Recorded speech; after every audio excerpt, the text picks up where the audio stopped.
உலக நாடுகளில் மிகவும் செல்வாக்குமிக்க பத்திரிகைகளை பற்றி பார்க்கலாம். இதுல முதலாவதா டைம் நாளிதழ் இருக்கு. இது அமெரிக்காவை சேர்ந்தது. இரண்டாவதா த எக்கனாமிஸ்ட் இருக்கு. இது யுனைடெட் கிங்டத்தை சேர்ந்தது. மூன்றாவதா ஃபோர்ப்ஸ் இருக்கு. இதுவும் அமெரிக்காவை சேர்ந்தது.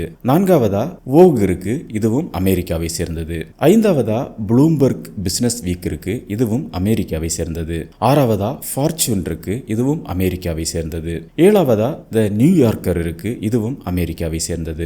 எட்டாவதா ஹார்வர்ட் பிசினஸ் ரிவ்யூ இருக்கு. இதுவும் அமெரிக்காவை சேர்ந்தது. ஒன்பதாவதா டர் ஸ்பீகல் இருக்கு. இது ஜெர்மனியை சேர்ந்தது. பத்தாவதா நேஷனல் ஜியோகிராபிக் இருக்கு. இது அமெரிக்காவை சேர்ந்தது.